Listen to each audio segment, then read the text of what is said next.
Hello, everyone, and welcome to the Women in Leadership Talk podcast. We are excited to have you here with us today. We're always excited to have you here with us. What am I talking about? We're always thrilled to have you, but we're really excited that we get to have Dyna Vink with us this morning, or today, I should say, not this morning, but today. Hey, Dyna, thanks for joining us. Thanks so much for inviting me. It's a real pleasure to be with you today. Well, we're thrilled to have you, and we have such a great conversation planned for our audience today. You may not be facing it yet, but eventually you will be coming up on that famous word menopause. And today, Dyna and I are going to really get into perimenopause, menopause, postmenopause, all the things that our bodies go through. But before we jump into any of that, I want to give you some background on Dyna. So Dyna held leadership positions in the technology sector where she worked for more than 20 years. But that changed after reflecting on the unnecessarily rough ride she endured going through her perimenopause. Dyna is now a certified health and nutrition coach who refused to give in after her doctor, her dietitian, and her trainer gave ineffective advice on how to navigate that perimenopause. Turning to the women's aging research, she figured things out and now helps women through their symptoms using a lifestyle approach so that they can wake up energized each morning. And we experience lots of different symptoms, but some of the things that, Dyna supports on is fatigue, that brain fog, hot flashes, joint pain, headaches, anxiety, sleep issues, and more that all can be managed if we just spend time, focusing on our bodies. So Dyna is a caring coach and sought after guest for lifestyle podcasts and blogging. And she also advises progressive organizations, which I love this, Dyna, in introducing menopause policies into the workplace. That's such an important step forward, I think, for women, because it's a fact of life. We all are going to go through menopause. It definitely has an impact on us in some shape or form. And so organizations that can rally around that and support the women in their network, to me, that's a huge benefit. So well done. Great work that you're doing. So thank you for being here, and thank you for the work that you're doing, Dyna.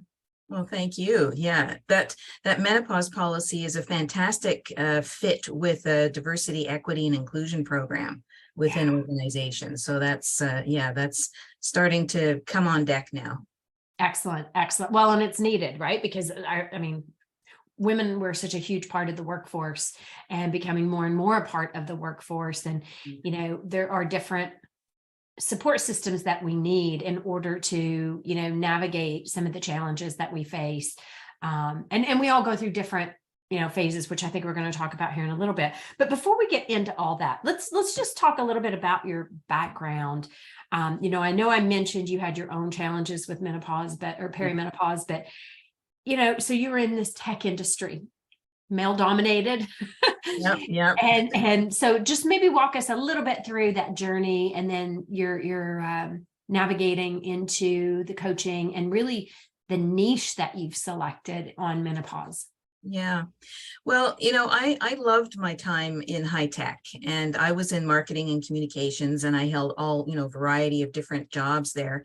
But what I guess I was known as being a real even keel kind of person, unflappable, the kind of person who could get stuff done and who could, deal with challenges, problem solver, et cetera. And all of a sudden I started noticing that I was snapping at my teammates, at my colleagues. I was just so irritable. I was having digestive issues. I was having memory issues. I'd run into someone in the hall and I could not remember their name, or, there was something that I needed to relay that, we had been discussing, and I had an update and I couldn't remember what it was. That's scary. And I just thought, this is terrible, that, what is going on? Then I started to get joint pain, and, so I went to the doctor and said, I don't know what's going on. I've always been healthy and, pretty high energy, but this is very strange.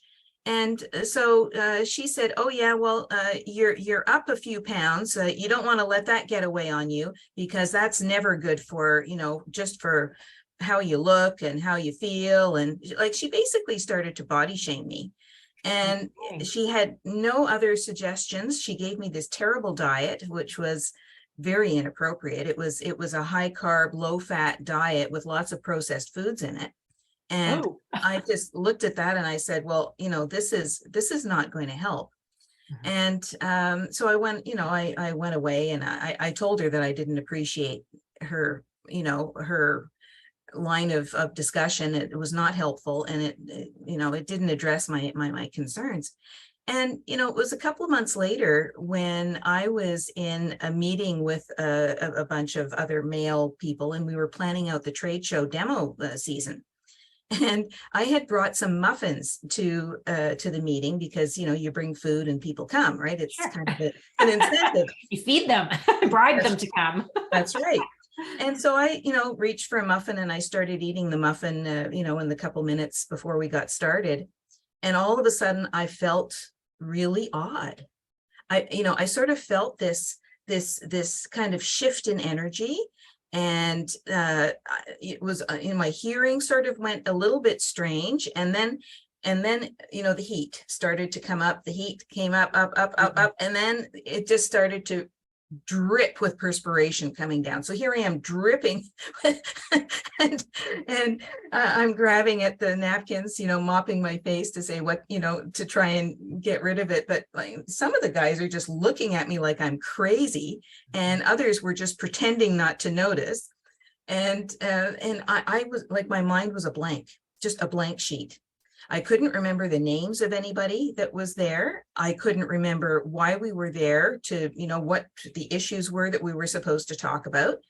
And I thought, oh my God, what is going on here? What is happening? And well, fortunately, I had a piece of paper in front of me that had the names of all the participants, and I was able to place the names to the faces, and I had an agenda of what we were going to talk about. So, my advanced meeting prep was, really paid off. Thank goodness, right? Yeah, and I carried on the meeting. But after the meeting, I thought, okay, now this is really something. So now I have firm connection between food and hot flashes. And this was the first major hot flash that I had. I'd had a few little twinges, but this was, significant. Mhm. And I thought, okay, I think I know what's going on now. I have perimenopause.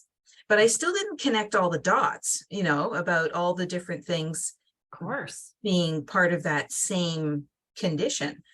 And so, that's when I went back to my doctor, and she offered me an HRT option. But at the time, she was giving me all these scary like warnings about how there's research that connects HRT with heart conditions and with breast cancer. Mhm. And of course, that initial study has been debunked, right? That was incorrectly reported. And while there are some risks, it's certainly nothing like what that study had identified. But anyway, she put me on a synthetic HRT, which is really not a recommended one. And it didn't really have any, it didn't help me. I was up to 60. I was tracking them all, 60 hot flashes a day, which is Wow. exhausting in itself. Of course. And, so once I realized that, and that, my doctor had nothing else, like she had no suggestion, she wasn't going to change HRT brands, she wasn't going to change doses, right? It was sort of all or nothing, right? Take it or leave it. And sorry, Dinah, I just want to interrupt for 1 second. Just for our audience, HRT is hormone replacement therapy. Yes. Just because if that's not a term that you've heard before, want to make sure that is one way that they would treat menopause. Sorry, Dinah, go ahead. Yes. Thank you. Yes. So then I resorted to looking at some of the aging research at that point to try and figure out what was going on. And this is before people were talking. No one's talking about this, right? So finding the research, you sort of find little bits and pieces here and there. And so then you try and organize it into something that makes sense. And so I spent the next few years doing that. But that perimenopause was a 13-year journey for me. Wow. And so, Dinah, maybe talk about that for a minute, because oftentimes, and you and I were talking about this earlier, oftentimes we think, we're not in menopause and then boom, we're in menopause. Yeah. So like, when can perimenopause start? Because you're saying you were in it for 13 years. So how young might someone be when they start that phase of their life? Well, I'd say late 30s is when some women can start. Now, of course, if there's been some cancer treatment or hysterectomy or something, then you're sort of immediately in Right. menopause, right? Right. So that transition can happen very quickly, and of course, that can happen earlier than that. But a lot of women start to feel certain symptoms in their late 30s. Early 40s is normal. Mhm. And then 51 is the average age for actual menopause. So menopause is when you have had no period for 1 year. Mhm. And so there are different symptoms that you usually see throughout that cycle. And unfortunately, they don't just go away once you hit menopause. It's not like, oh, I've reached this And milestone, I'm done. it's fine now, right? No, that's not how it works. Well, maybe share some of the symptoms. So, I mean, you talked about hot flashes. That's the probably the most common that, we'll see women doing this. I know for myself, like I've had horrible hot flashes, but I've had girlfriends who've been, similar to what you described, where, all of a sudden you feel the temperature rising and then you're just pouring sweat. And then others don't experience any hot flashes. Yeah. So what do you see with clients that you work with? Well, I see a lot of things. So it usually starts with fatigue. And that's the first suggestion. And of course, fatigue, you can write that off to a lot of things, Mm. but it's usually connected with a change of hormones and with disrupted sleep. So why is the sleep disrupted? Well, it could be that you're starting to have hot flashes. It could be that your digestive system is no longer balanced because of the change of hormones and how that affects your digestion, and that wakes you up at night. It could be that you're starting to have changes with your bladder where you wake up at 3 o'clock in the morning and you have to go to the bathroom, right? And that, of course, disrupts your sleep. So that's usually where things start. And then would come this irritability, joint pain, anxiety can be, a symptom, things like brain fog. I mentioned digestive issues, and then hot flashes. And hot flashes can be, they can last well into menopause, Mhm. but they change their intensity. So, I still get hot flashes, but they aren't as frequent and they aren't as intense as they used to. But at night, I still have to throw off the covers every once in a while and then, put them back on again. But I don't wet the sheets or anything, so Yeah. that certainly gets better.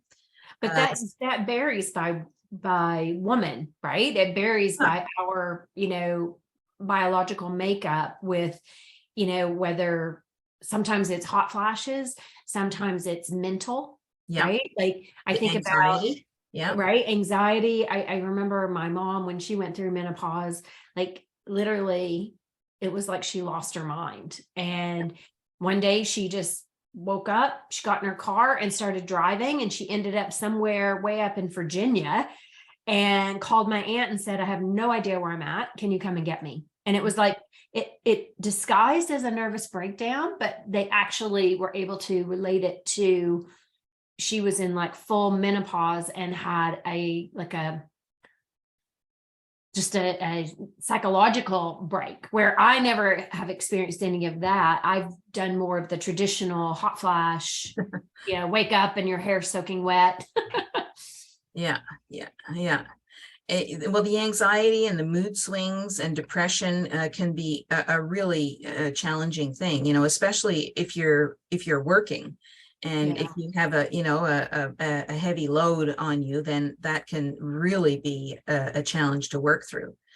Women can gain weight around their middles, especially, so that's a very common symptom. Also, it's all hormone related. Libido can wane, which is, of course, quite unpleasant with the couples, with women that are in relationships. And what happens there usually is that as the estrogen declines, the vagina gets quite dry. And that means that sex can be painful. So all this together tells you sex is not great, right? We don't really like this. Libido wanes, and that's not, that's of course a partner problem. Not that all the mood swings and everything aren't also. I was just going to say, combine all of that. Yeah, yeah. So Yeah. just stack that on top of all the rest. And then a lot of women get heart palpitations. And so, the estrogen has receptors all over the body, which is why we're talking about all these symptoms. And so that impacts the heart and the whole blood system. So this is why women don't experience heart problems like men do, right? That for women, that usually starts in their mid to late 40s. And that's when they can start to experience this. It also affects bone density. So osteoporosis suddenly becomes an issue because estrogen is one of the things that is needed in order to form bone density. So when that goes down, then that density formation function starts to drop off. Yeah. So let's talk about that for a minute. So estrogen clearly has a huge impact on our bodies. And one of the things that you've done is figured out ways to do getting natural ways of getting estrogen. So what would you say to young women, even who are just entering perimenopause, and women who are fully in menopause? Like, how do you get more of that estrogen, especially if you don't want to do hormone replacement therapy? Okay, so I would suggest, like, I wouldn't discount HRT. The body identical HRT, so those are the patches and the gels, can be an absolute lifesaver. Okay. So they help with some mood swings, they help with hot flashes, and they can help with sleep. But they don't help with a lot of other things. So you can have some major relief there, but a lot of doctors are not familiar with it, which is a real problem. Or like me, they try one approach rather than being able to play with the dosage, which is really terrific, especially if you've got the creams and the pumps. So anyway, so that's I suggest that the hormone replacement therapy is certainly part of the toolkit. But then there are the lifestyle approaches, which, are these natural ways. And I've broken them down into 4 different approaches. And the first one is food as medicine. The second one is restorative sleep. The third one is hormone appropriate movement. Okay. And the fourth is a positive mindset. So when you have these 4 different approaches, they interact a lot. All right. So it's a very holistic approach. And so what you can do is you can use these different approaches in order to address the symptoms. And sometimes, you'll say one approach is more important than the other, but because they are so connected, it's pretty hard to say, oh, you only need to do 2 of these approaches and the other 2 will, it may suggest where you start, but, in order to build that foundation for health and resilience, then doing, the entire 4 approach practice is pretty important. Yeah, absolutely. Well, and so I just go back to the story that you shared earlier when you said, you ate part of the muffin and then you felt this. So what are, just as an example, some of the foods that you are better off having when you're in perimenopause or menopause versus other foods? So I'm assuming carbs are like that the sugar is like probably sets you off. Yeah. It's sugar and flour are the food. So partly it's about what you don't eat and partly it's about what you do eat, right? So it's not enough just to add good foods to your food choices. Sure. It's also about removing some of these trigger foods. Yeah. And so trigger foods for hot flashes would be first and foremost sugar. Wheat flour tends to be another trigger. Caffeine is a big one. Spicy foods are another one, and alcohol as well. But alcohol is probably less in the way of hot flashes, more in the way of inflammation, but they are all connected. Okay. Okay. Yeah, that's actually, I was gonna share an example. I remember one of my girlfriends when she was like, she would have severe hot flashes, similar to what you were describing. Yeah. And if she had even a couple of sips of wine, Yeah. it would completely set her off. Yeah. She could have like a vodka soda and it was fine. Yeah. But the wine, I guess, because of the amount of sugar that's in wine, she finally she said, it's not worth it. I give up, because she would be just like pouring sweat. Yeah. Um, And the tannins. Yeah. Those are the yeah, triggers. Yeah. exactly. Exactly. So let's talk a little bit about the social stigma that women face. Mm. Like, what are some of those things? And maybe you can share a couple of examples of, some of the clients you've worked with, but what are some of the social stigmas that we deal with when it comes to Yeah. menopause? Well, there's this stereotype of the woman being undesirable and sort of past it, right? And, I sort of wonder, how does a reproductive system define this? This is crazy. And and of course, our reproductive system stops at some age, but as we get older and older, that period, like, it's almost half your life that you end up living past this, right? So I just can't, I just can't buy that you're past it or undesirable, because we certainly don't talk about that with men when they're that age, or when they have erectile dysfunction, right? We're not saying, oh, you're past it, like, we don't want to Reach out to talk to you. pasture. Yeah. So, naturally women, because of all this, they want to deny that this is even happening. So a lot of the women that I have as clients, or that I, just speak with in my, in my chats and my groups and whatnot, they just don't even want to think that it's happening, because this implies that, the past it is just, around the corner. But a lot of people don't realize that there's this perimenopause, right? That transition period before menopause. So they're talking about menopause, and often they think that when you are in menopause, you're old, right? But for some women, it happens in their 40s, and good grief, and others in their 50s. And I'd say, that's not old. That's midlife, right? Oh, we're in our prime. Yeah.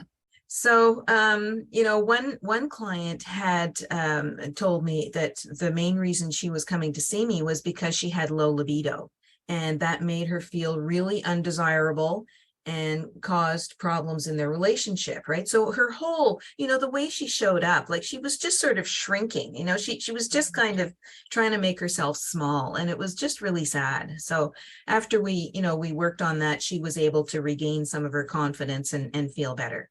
Nice. There's ageism. Another client said, well, my skin is starting to get all wrinkly and whatnot, and I'm sure that the reason I didn't get the last 3 jobs that I applied for was because of ageism, right? So this was another part of that overall challenge. Like, it's almost like another layer on top of Sure. perimenopause and menopause. And another client was outraged. Like, we were in the first couple of weeks of coaching, and she said that she was so outraged at work because of the menopause humor that people were casting about. And she hadn't, come out and said, I'm experiencing symptoms, but it came up in a conversation, and it was a very derogatory kind of humor, very dismissive. There was no empathy or support and understanding that the woman who was, in this joke, needed support, not to be scorned. Mm-hmm. And she was just so outraged, and it on one hand, she was more motivated to carry on with the program, but on the other hand, she was outraged that the workplace wasn't more supportive. Yeah. That's So a tough one. And that's, menopause is one of those scenarios that if you've never had any of the symptoms of it or the challenges of it, you can't empathize with it. It's like when somebody has a bad back, right? yeah, Sometimes yeah, you can't see that there's a bad back. And so therefore, if you can't see it, it must not be real. yeah, And I think sometimes that's how people view menopause, right? And women suffer greatly from it. And our point of the conversation today is how not to suffer as much from it, like get the support that you need, Yeah. whether it be the hormone replacement or diet or even talking about it, because something you said earlier about feeling that shame, right? Like that's a real mental drain on us, Yeah. and completely can drain our confidence. Yeah. And we're surrounded by so much social media where everything is about, beauty, and you got to look a certain way and all these things. And so all of that's coming at us. And when we look in the mirror, it's like, oh, what's happening? My body's breaking down on me. And it's not really, but we feel that it is. Yeah. Yeah. Yeah. Well, there's this, the UK is far ahead of us in North America, in how they regard menopause, but there's still a lot of, awareness that needs to happen. So there's this company called Over the Moon, and Over the Bloody Moon, it's called. With the blood. And yeah, and they have something called a MenoVest. So it's a vest that is wired up. It has heat packs and whatnot in it. And what they do is they have these awareness events, and they get a couple of the male sponsors of the events within companies and whatnot to wear these MenoVests, which simulate hot flashes. Oh my goodness, that's brilliant. Yeah. And they get them to wear these vests for 24 hours. And then they get to report back. And these men come back, chastened, and they go, oh my God, I had no idea that I just thought, oh, things get a bit warm every once in a while, but they had no idea that this was going to, come out of left field and interrupt things that they were doing. And of course, they didn't have the hormone component of the hot flash, but they had, the temperature part. And so, in that sense, at least you can raise empathy and understanding of one of many symptoms. Yes. Yes. Yeah. Well, that's brilliant. I love that they're doing that, because that does help someone to step into somebody else's shoes, just even if it's just for a little bit. And they know it's temporary, where we don't know how long. I mean, I've been having hot flashes for over 10 years, and it happens. And I guess, I'm just cognizant of our time, and we'll have to start to wrap up here, but I think the important thing is, women understanding that you're not alone. We all go through this. There is nothing wrong with you. You're not defective in any way. That's right. We all go through these changes, and it's how do we support each other? Yes. And maybe that, Dyna, maybe you can talk a little bit about ways that you support your clients through that journey of menopause and perimenopause, because I do want to highlight the perimenopause, because oftentimes when we're in our 30s, we think that's a lifetime away. And to your point earlier, it starts slowly. Like I was in my late 30s, hadn't even had my second child yet, and had started to have some of those symptoms. And I kept thinking, what on earth is, like, why am I doing this? Right. And my people that worked with me at my office, they would come in my office. I'd have it set on like 65 Fahrenheit, and they would wear winter coats coming into my office, because they're like, my God, Vicki, you've got it freezing in here. And I'm like, really? I'm burning up. So maybe talk about some things that you can do to support that journey. Yeah. Okay. Well, a couple of easy things that can be done. I'll just talk about sleep issues, because sleep issues affect something like 76% of women in midlife, right? So it's a big problem. And sadly, it's also one of the largest problems that carries over into menopause. So if you don't get it sorted out earlier, don't think it's just going to go away. So anyway, so there are a couple of things on the sleep front. And the first one is to stop eating 4 hours before you go to bed. And this is because your digestive system will always get priority over the sleep system. So if you're still digesting, then you're not going to sleep. You may fall asleep for a little while, and then you wake up and then you stay awake. So this 4 hour window is really important to try and clear the main job of the digestive system. Okay. And also on the sleep front is that we can take advantage of the circadian rhythm. And so this is our sleep wake cycle, right? And so all the sort of internal maintenance and everything that goes on while you're sleeping is all part of the circadian rhythm.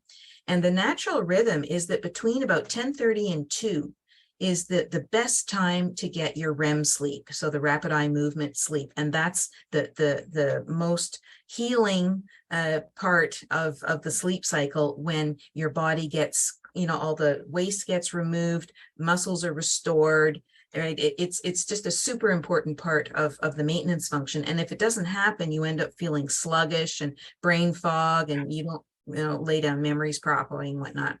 So, getting to sleep early and stopping eating 4 hours before that can really make a big difference in the quality of sleep that you get at night. Okay. I So, love yeah. that. Well, and it's funny because oftentimes dietitians will say to you too, like, oh, you should so many hours before you go to bed, or don't eat after 6 p.m. Yeah. Because that's also when we store more fat, right? So Yeah. to me, there'd be several benefits from a digestive, but also to your sleep, for weight gain. Because I happen to be, you said earlier, like women, we gain it around our middle. Only time I ever had a stomach in my whole life was when I had my children, and always flat and small. And then all of a sudden it's like right in that middle. It's like I have a big watermelon around the waistline. So that might also help, I would assume, with the weight gain as well. Oh, absolutely. Yeah. And if you don't get good sleep, then your body produces a lot of cortisol. Of course. And the cortisol means that you will, it creates insulin, because what you want to do is you want to have cravings in order to feed the need for, fight or flight, which the cortisol is signaling. So if you've got cortisol in your system, there's no way you're going to be maintaining or losing weight. You're going to be gaining weight. Yeah. So it all fits together. Yeah. There's another thing that would be a quick fix, and that is that people can take advantage of my free perimenopause symptoms assessment call. Okay. And so in this call, we review the perimenopause journey, right? And we do that using questions from a lifestyle approach framework that I have. And this assessment will then highlight the positive habits and access opportunities where we can enrich things. So, so you can feel energized and, really bring that A game into your work life and your family life. Love so it. I think Vicki will add the link in the notes and in the chat. So that's Yes. it's a free call accessible to anyone. Okay, beautiful. Yes, we will definitely do that. And how else can people follow you, Dyna? Like if people are looking for tips on a regular basis, are you on Instagram? I know you're on LinkedIn. Where else can they locate you? I've got a newsletter on LinkedIn, which is a good read. And I also have a Facebook group called Perimenopause Relief. Okay. So that's a place where we talk about all these issues and, provide tips and tricks and talk about some of these crazy symptoms and and provide a safe place for women to ask questions and to discuss issues. Awesome. Awesome. So today, when somebody's listening to our podcast, a couple of ways they can reach you is to go on Facebook to Perimenopausal Relief. They can ask questions, they can join your group there. And they can also go on LinkedIn, get your newsletter. We'll make sure and post how they can reach you for having a discovery call and do your assessment, and figure out, are you starting to have symptoms? Are you fully in it? And then what next steps potentially could be. Exactly. That's a wonderful summary. Awesome. Wow. Dyna, thank you. I know we could carry on, probably another couple of hours just talking about, different experiences you and I both have had, and just with respect to that journey of menopause.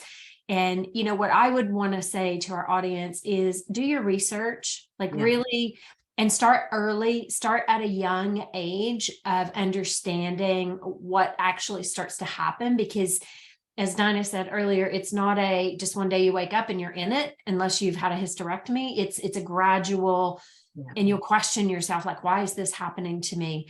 So start doing your homework, and what works best for you. Are you looking for, the hormone replacement? Are you looking for natural remedies? A combination of all the above, like different ways to support yourself. And, feel free, reach out to Dinah on Facebook, get involved in her group if you have more questions. It's a great space for you to be able to, be with like-minded women going through similar journey. And, that in itself is a big support system and important aspect of the journey of menopause and perimenopause. So Dinah, thank you. Thanks for sharing your knowledge today. And it's so touching and incredible at the same time that, you were in an industry in tech and you saw this need for women to really support them and help them on a massive journey in their life. And you've, completely changed your career in order to help serve others and help them make it an easier journey. Yeah, well, thank you so much for having me. It's a wonderful conversation. And just to underline that, you're not alone and you're not crazy. And it's okay to be, to be overwhelmed for a little while, but there's information out there, and I'm certainly happy to help. Awesome. Awesome. Thank you. And I want to thank our audience. This was a great conversation today, and things that we're all going to face. And we don't want you to go into this feeling shameful or feeling like nobody understands, because we do. So, even if you're younger and listening to this, it will happen. I said to Dinah earlier, my mom had given me Christine Northrup's book on menopause when I was probably in my late 20s. And I thought, how crazy, why is she giving me this book? And then, as I started to age and go through stages of life, I was like, oh, now I know why she gave it to me at a young age, so that you have ammunition, you're prepared, just like with anything else we do. So do your homework, reach out if you have questions. You can reach out to me, you can reach out to Dinah. I'll share with Dinah if, you bring questions forward. But I want to thank you. I know we're being listened to in over 25 different countries now. And, our job is really, how do we share more information with, the women around the world and be able to support each other. If you're curious about your own leadership and, how you're showing up in the world with respect to your confidence, your communication, you can go on the Women in Leadership Empowered website and take our free quiz. That'll give you a good indication of what your strengths are, but also where some gaps might be. And that's WIL Empowered with 1L. So thank you again, everyone, for joining us today. And we look forward to seeing you on the next podcast. Have a great day. Bye. Bye, Dinah.